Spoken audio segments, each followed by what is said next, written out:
people have been coming for several years now. And the one thing that I've noticed is enormous frustration and confusion. I've been seeking for 20 years. I've been seeking for 30 years. And frustration and disappointment written large on their faces. They said they were spiritual seekers. So I asked them, what are you seeking? Answer would be enlightenment, self-realization, to be one with God. I guess the word enlightenment, just the word, was a big attraction.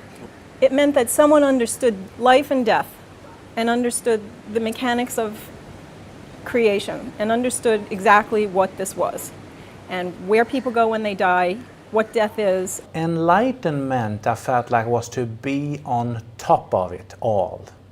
Being on top of it all and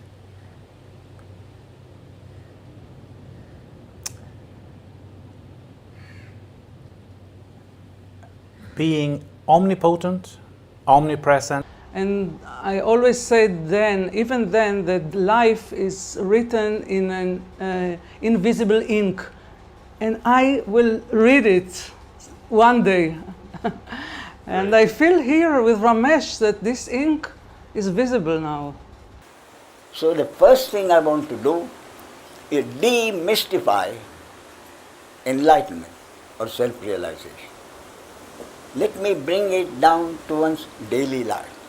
In other words, what I'm asking you to, what do I expect enlightenment or self-realization to do for me that I haven't had before, which will help me to live my life in a better way, whatever way, in future.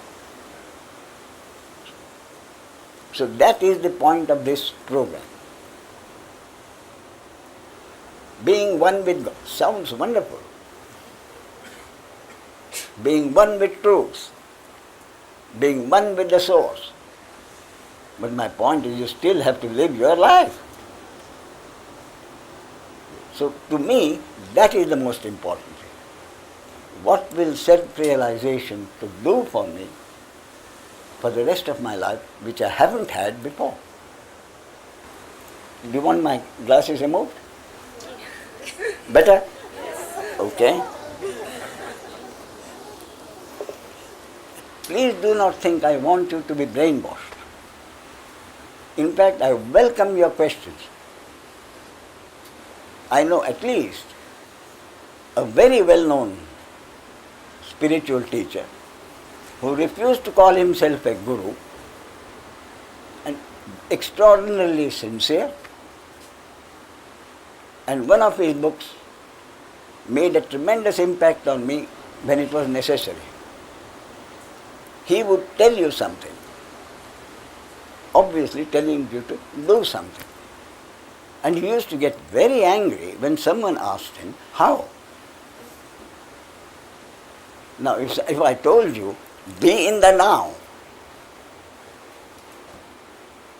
I would say it's a valid question. How do I do it?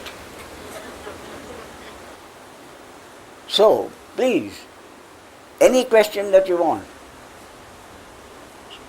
any question that you are free to ask. But in asking the question, I would like you please to remember the basics of this rule of life. The rule of life is not one of us has been given the choice whether to have our life or not. We are here, that's it. In other words, none of us had the choice of being born to particular parents. Therefore, none of us had the choice about our genes. 2, for the same reason, none of us had the choice of being born to particular parents in a particular environment, particular physical environment, or a social environment. In which environment each of us has been receiving what I call his conditioning. Conditioning at home, conditioning in society, that environmental society. At school, church or temple. All the time. This is to be done, that is not to be done. This is good, that is bad. So my point is, which you can think about, my point is, basically, any person's nature, as we generally say, or personality, according to my concept, it is entirely, I repeat, according to my concept, entirely circumscribed by his genes plus up-to-date conditioning. I use the word up-to-date conditioning deliberately. Now what we are doing is, the conversation we'll be having, make no mistake, it is fresh conditioning. It is fresh conditioning which might alter, amend your existing conditioning, or even totally transform it. I've seen it happen. I was sitting in front of this man and I could feel I came home.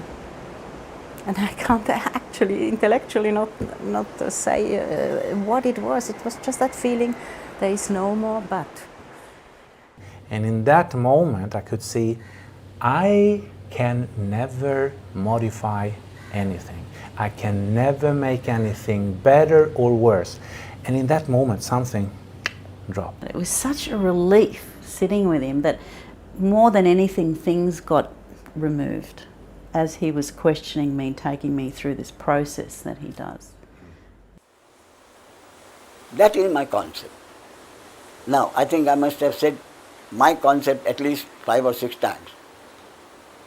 Why do I say keep repeating my concept? For this reason. I am not telling you the truth. And I am not telling you the lie either. Whatever I am telling you is my perception of what I am talking about. My perception of what I am talking about. Therefore I say, whatever anybody has ever said, whatever any sage has ever said, is a concept, make no mistake. Whatever any scripture of any religion has ever said is a concept, make no mistake. A concept being something which some people may accept, some people may deny, some people will refuse to accept. Therefore, according to my concept, I repeat, only that is the truth which no one will deny or refuse to accept. There is one truth, and that is the only truth in this phenomenal manifestation, which is the truth, which no one can deny. And that is the impersonal awareness of being. I am, I exist. Even a dog wouldn't deny it. He is, I am, which is consciousness. I repeat the word impersonal awareness of being. That is the only truth. And as soon as I start talking about it, it has become a concept. The truth can't be talked about. Truth is the impersonal awareness of being, I am. We have to talk about it because we are living our life. We cannot remain in the impersonal I amness. And when the unmanifest became the manifest, there arose this awareness of I am, I exist. Previously I didn't exist. So the next question I had to ask myself was, why did the ego have to come into being? Why did the I am have to identify itself with each body, mind, organ as an individual person, individual entity? The answer is in the functioning of manifestation, the basis of the functioning of manifestation, which is life as we call it. The basis is interhuman relationships. Friends and enemies, likes and dislikes, and everything that is a pair of interconnected polaric opposites.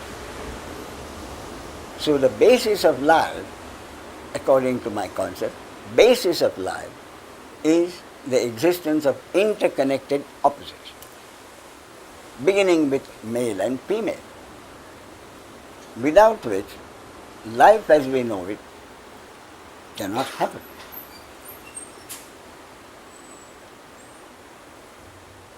So the moment the individual entity came into being, the likes and dislikes happened.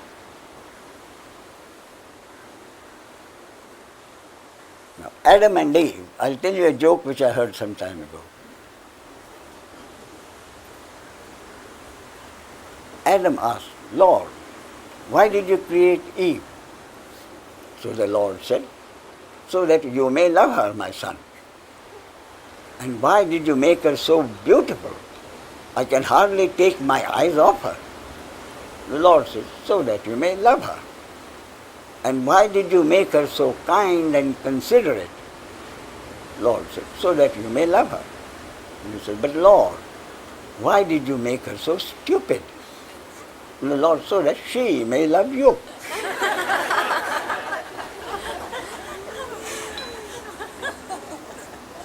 The sage is a sage because he has been able to accept that the basis of life is interconnected opposites. And therefore does not suffer what the ordinary ego suffers, because the ordinary ego every split second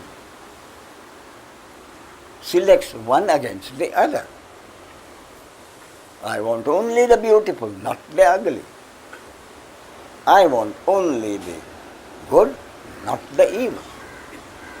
There is more and more acceptance of the way I am and the way the world and life is.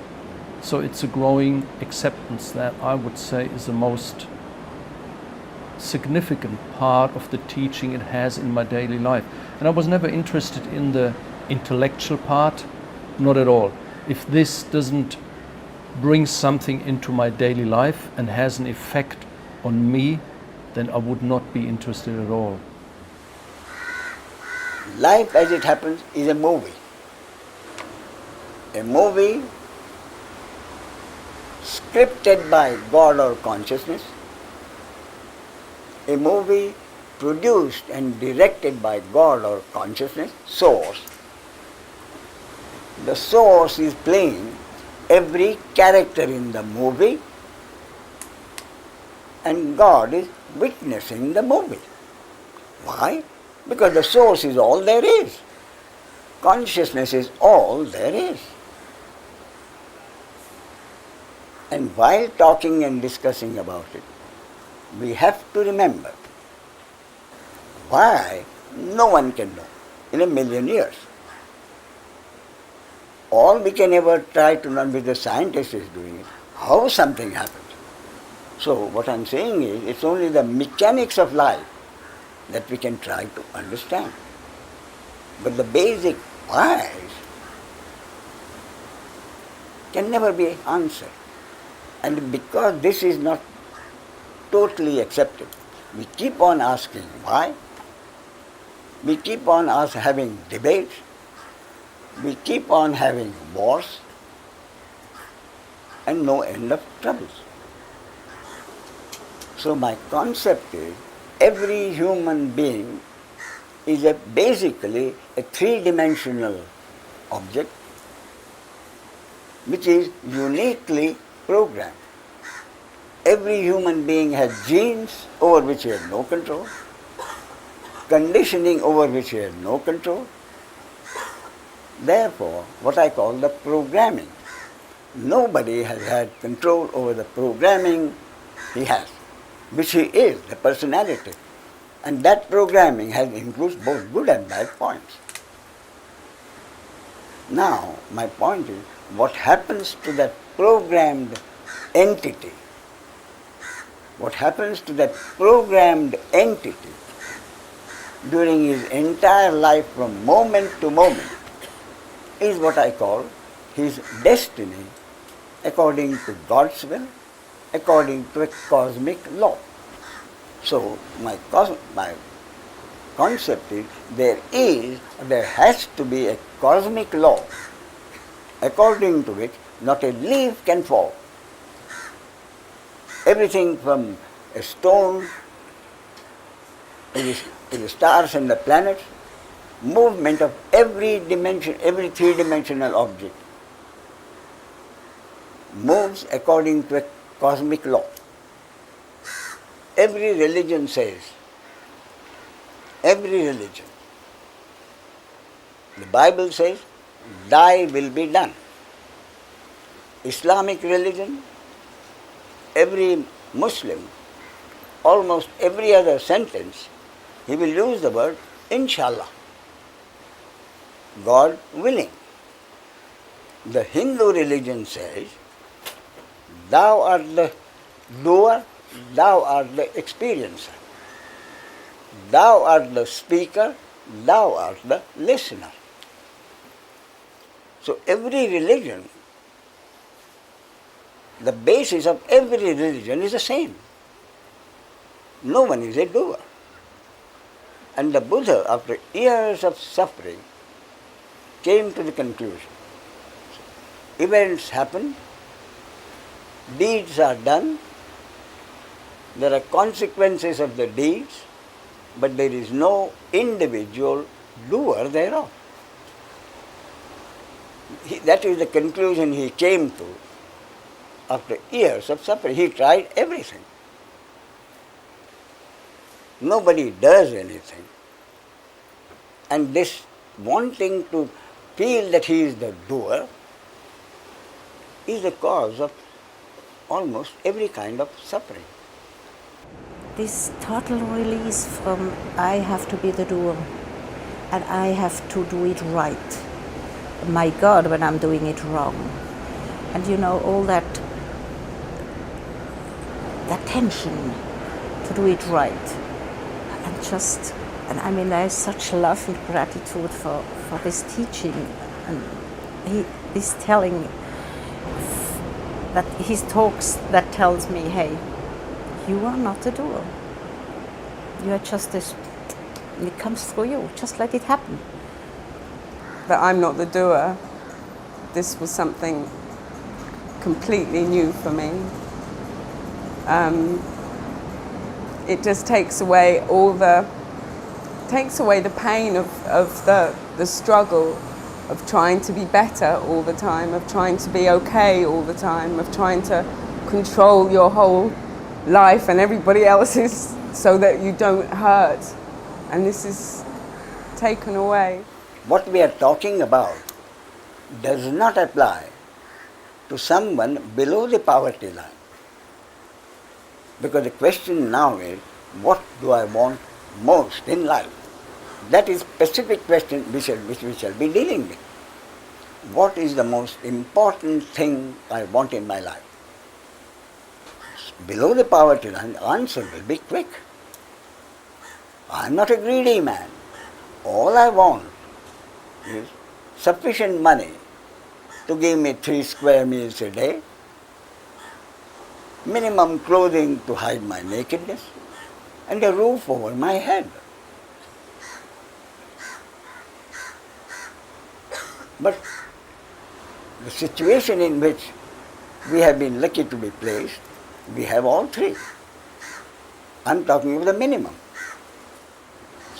But my point is, suppose you have everything you wanted, you laid down such a house of such a money so much, this so much, and you have got everything that money can get for you in this life.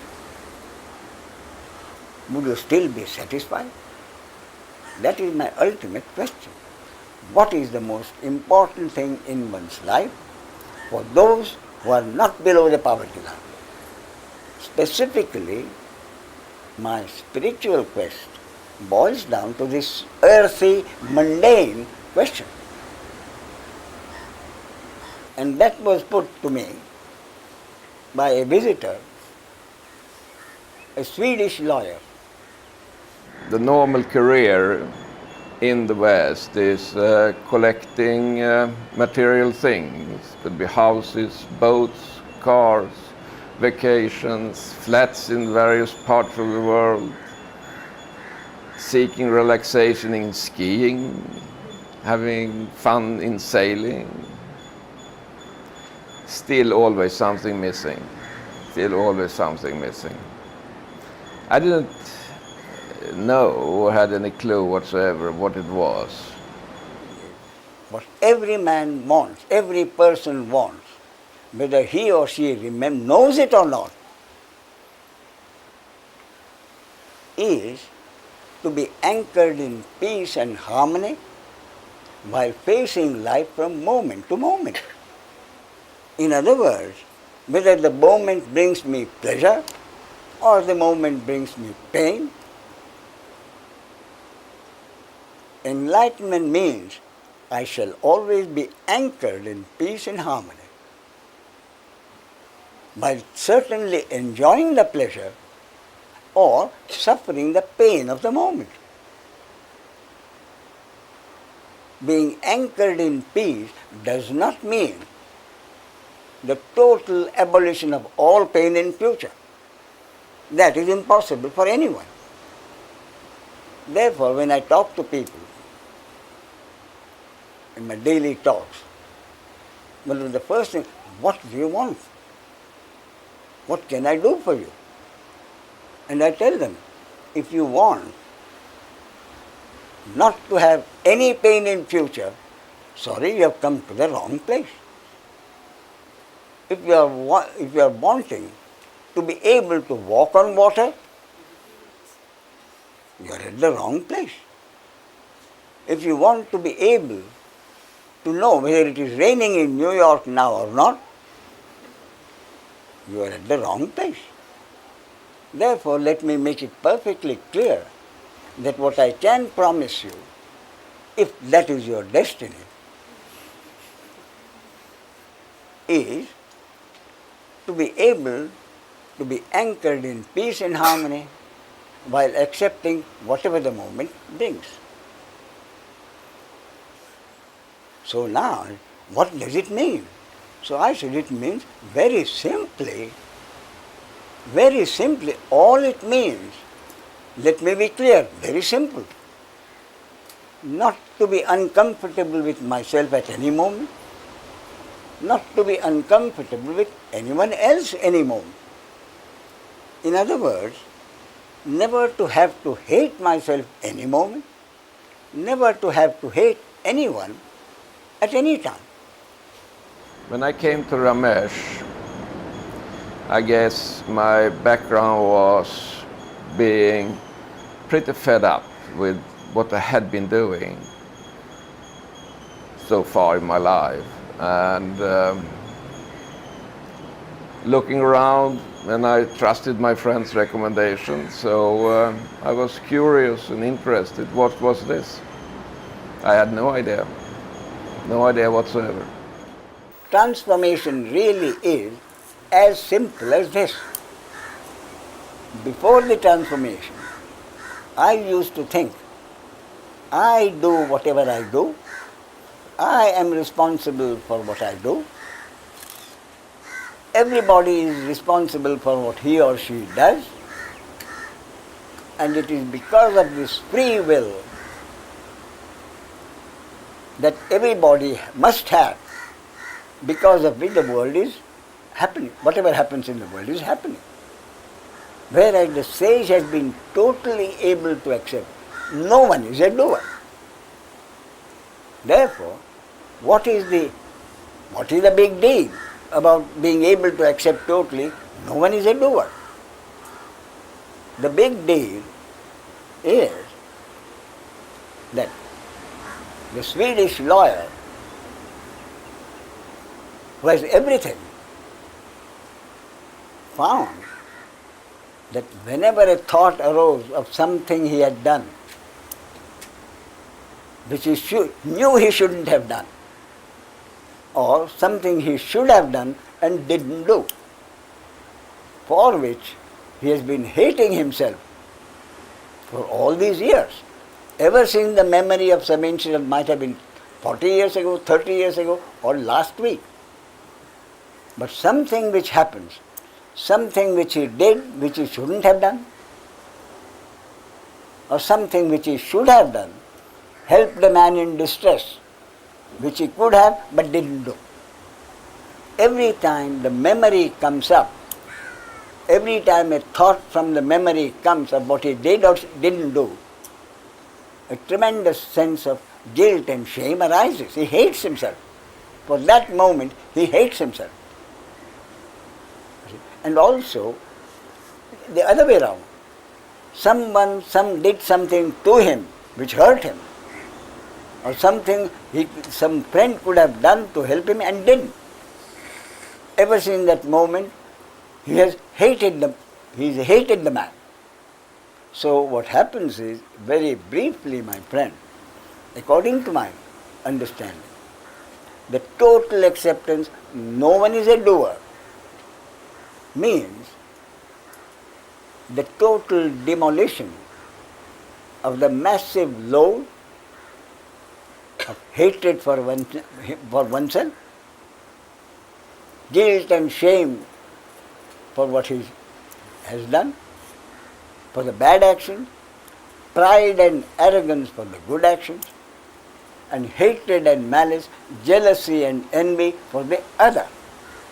So can you not imagine? Now, with this total understanding, from tomorrow, if something happens which again might make you hate yourself, now you know that you didn't do it. How many times, my friend, has everybody, without exception, some time or the other, not said to himself, "How I'm not a stupid man. How could I have done such a stupid thing? I'm not a bad man really, but how could I have done a terrible thing like that?" Therefore, this guilt and shame. My answer is, you didn't. So if you are truly able to accept you can do nothing, no one else can do anything, then you do not anymore have to carry the load of pride and arrogance, guilt and shame, hatred and malice towards the other, jealousy and envy towards the other. So can you not imagine yourself without this? Yes. You live then openly, transparently, accepting whatever happens as something which had to happen according to the cosmic law. To me, that is the only difference. So what is the big word, enlightenment, self-realization mean? Just this. To me, as simple as this.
ego is afraid that if he truly accepts that he is not the doer, he will die.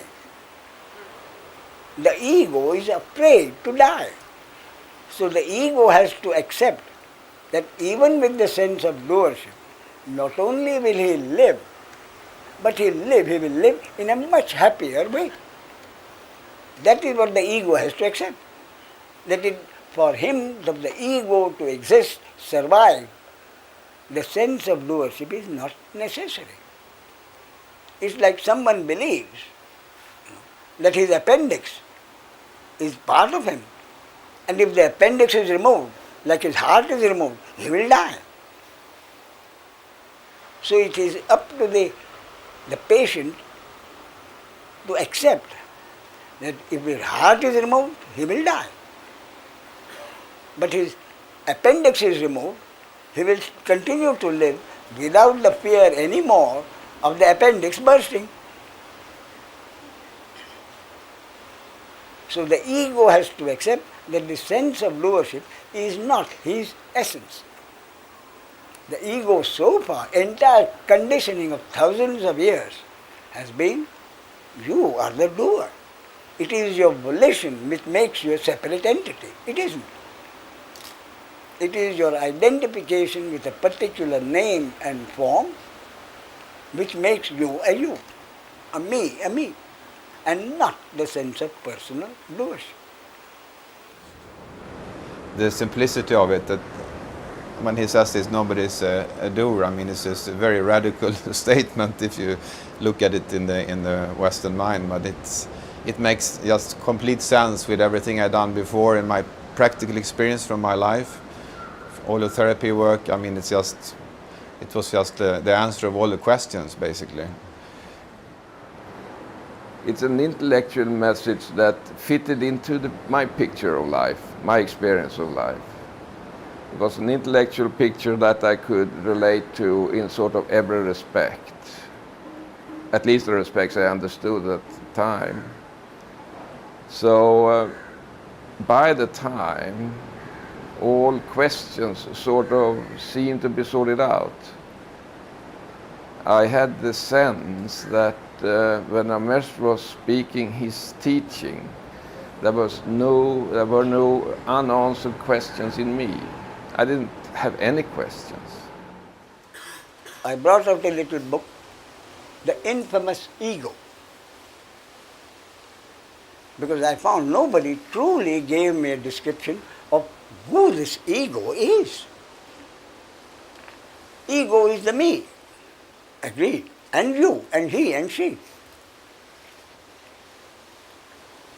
And yet I am told, the masters tell me, kill the ego. Kill the ego. Ego is your enemy.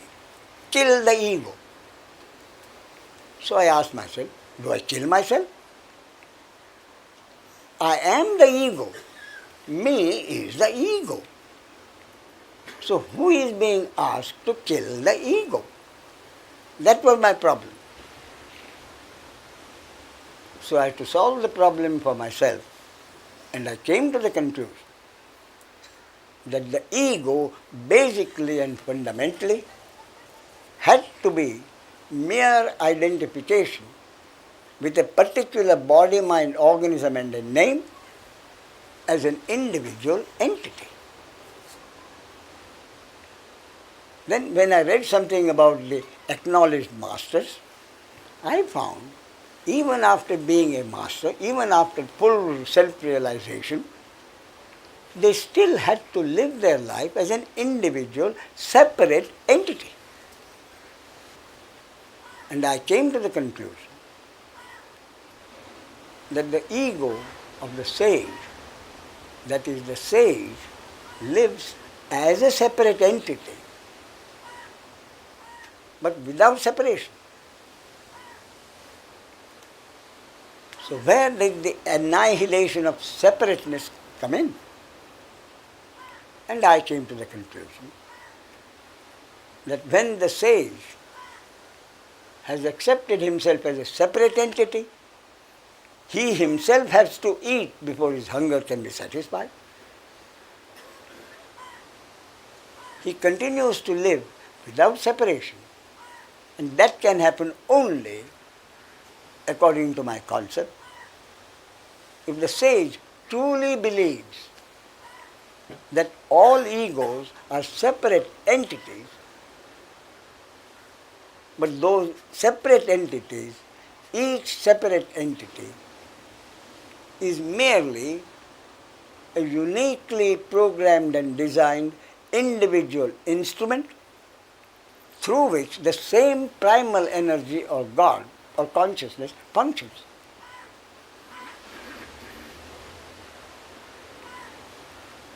Precisely as electricity functions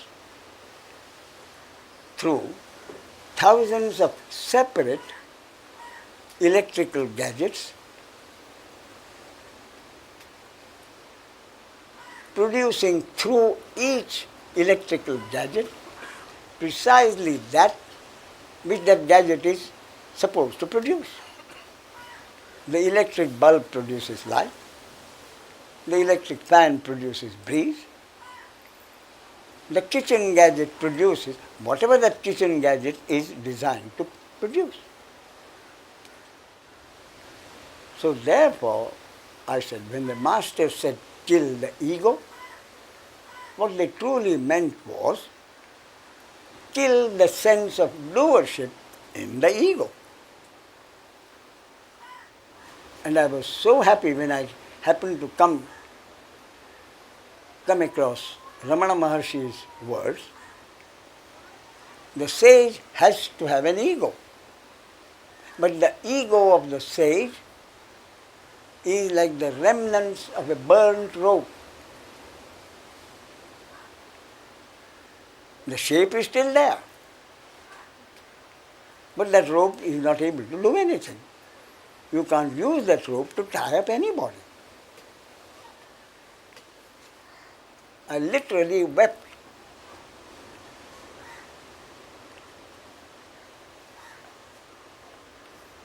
When I came across that, the ego of a sage is like the remnants of a burnt rope. I would come and sit and cry. Just listen to this man, and tears would just pour down my face. And it felt so moving and relieving.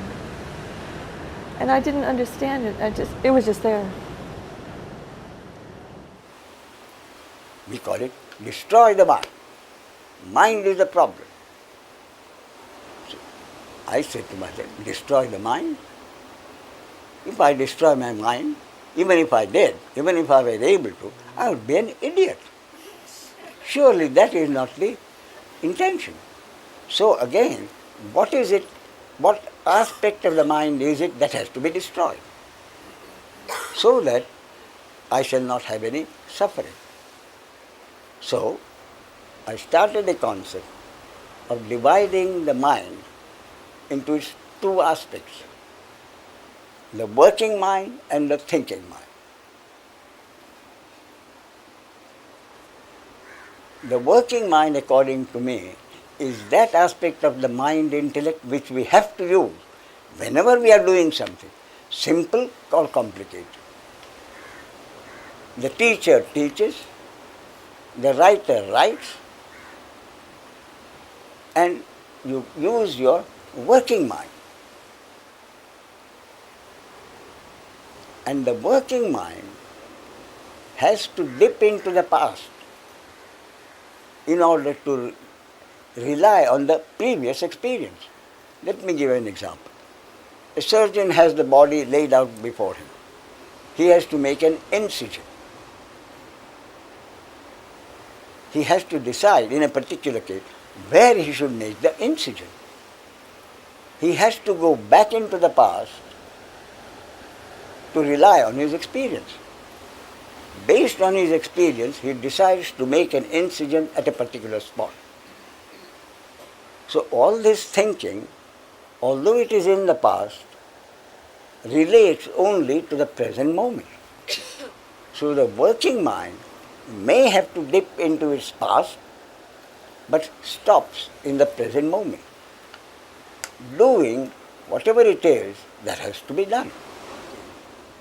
When the working mind is doing its job, the thinking mind, and that's its job, that's what it is created for. The thinking mind interrupts the working mind and wants it. Are you sure you are doing the right thing? The surgeon. If the thinking mind interrupts, are you sure? You know who your patient is?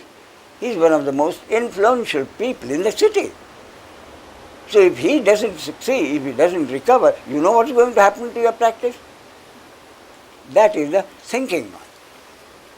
Going into the past, projecting itself into the future. And the more the thinking mind interrupts the working mind, the less efficient the working mind is. In my exposure to both yoga and Zen had really planted in me the conviction that all thinking had to stop.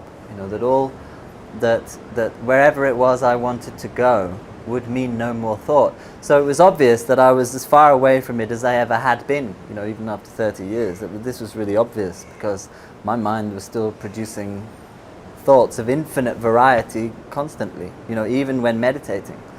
And, you know, I'd come to some kind of understanding about that was okay for thoughts to be arising, but I still was thinking that, however, you know, one day maybe my meditation will be better, deeper, and these thoughts will stop.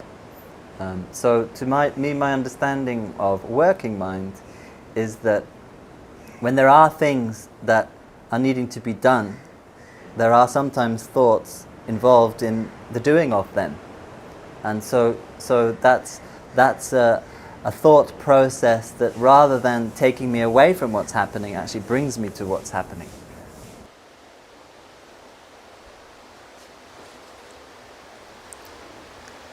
And whenever final understanding happens, you are not going to be a better person. We are all good enough.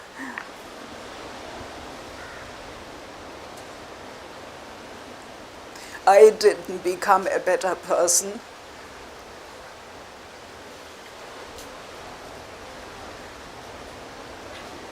Even the things of my character which I didn't like, okay, they are there, and I accept them. Because no one will ever be a perfect human being. I mean, I don't mind, I really don't mind if you think there is sitting a boring, fat German lady. Okay.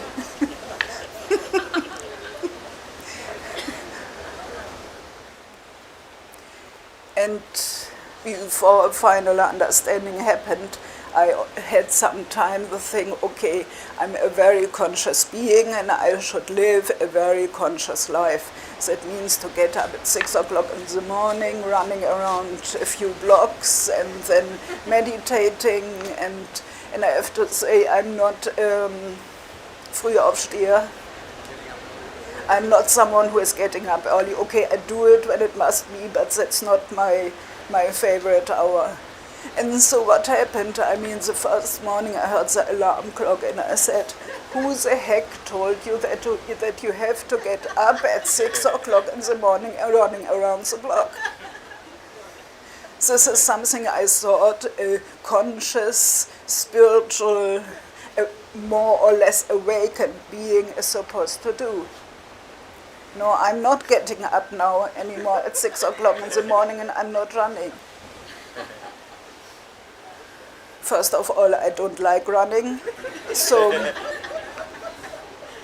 you do all the things you think you should do in order to become enlightened.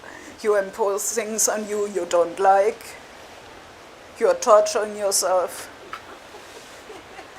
with things you think you must do, you're supposed to do. There is nothing to do. And if you like to meditate, and if you like to run for hours, and if you like to swim for hours, fine. Nobody prevents you from doing it. I'm not saying it is bad. I'm just saying if it is not your thing, don't do it.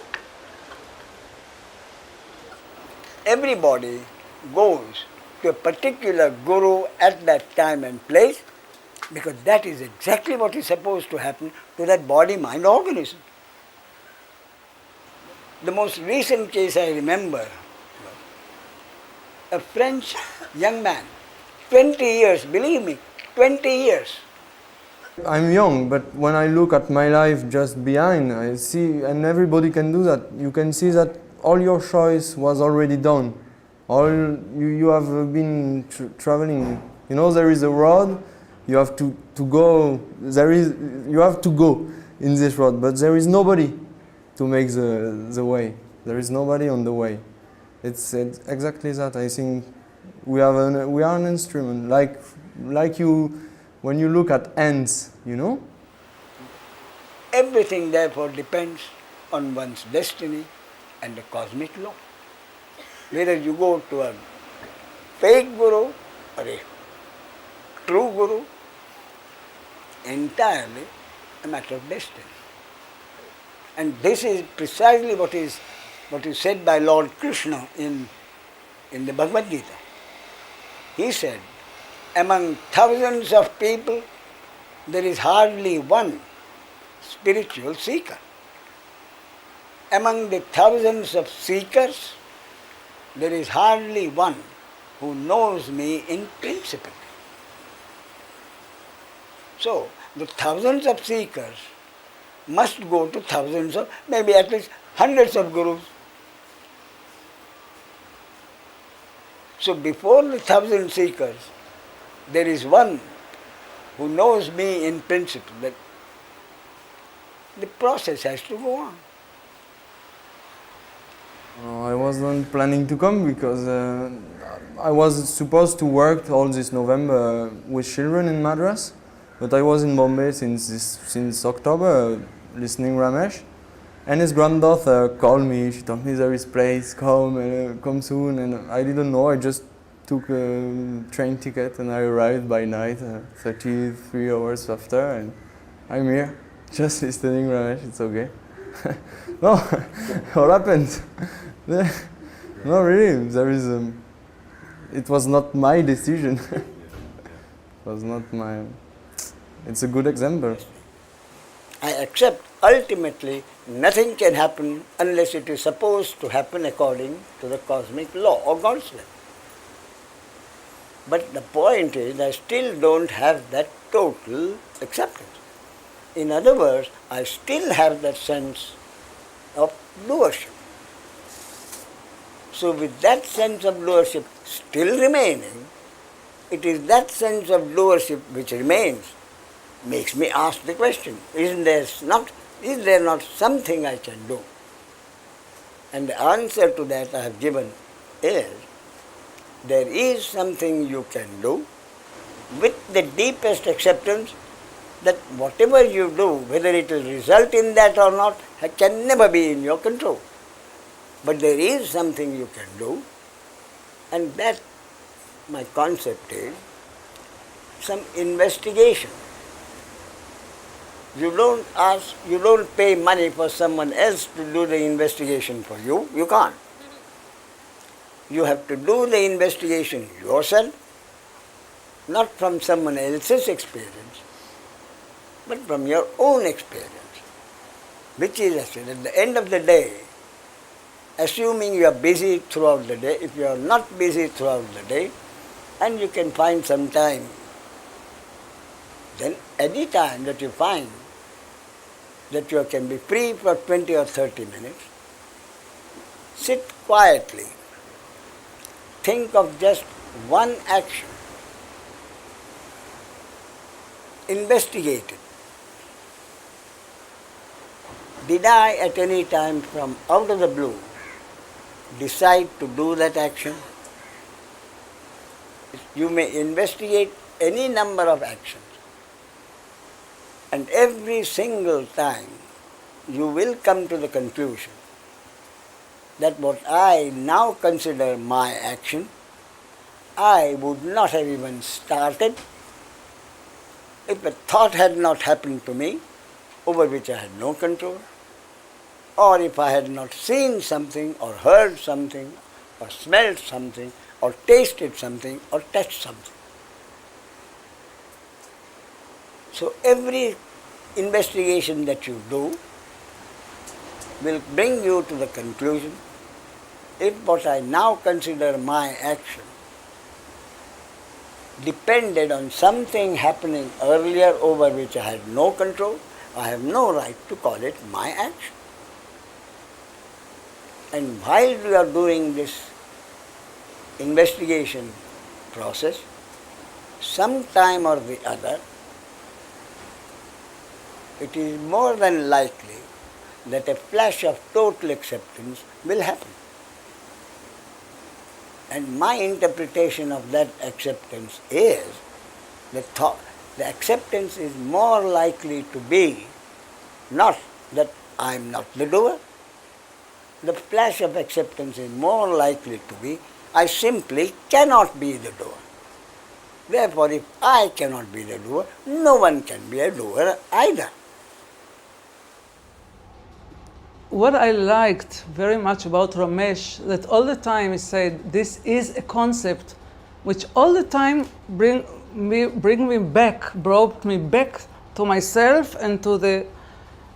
This is what I liked very much about him, his honesty. This is a concept. This is a concept. And all the time I checked it and I checked it, and I did really the investigation that he recommended on. And I say, wow. And anyhow, what's the big deal? Because I always can go back to my misery. It's waiting for me there. I am the doer. I go back to my misery. It's the same life, same conditions as before, but new possibilities. So why not take them? Enlightenment is not something some individual achieves. That is my concept. It just happens. And all the misery and frustration of spiritual seeking is the seeker wanting enlightenment for himself or herself. My concept, that is the whole problem. Whereas, if we realize that self-realization is a happening, which can happen through only that body-mind organism which has been programmed and destined for such an event to occur. Everything happens in life. Life flows. And the only way we can be one with life is to go with the flow.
ultimately, what does enlightenment mean in practical daily living?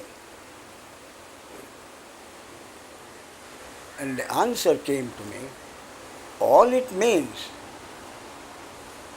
may not seem acceptable to many, but all it truly means is, whatever happens, I don't blame myself, nor do I blame anybody else. As simple as that.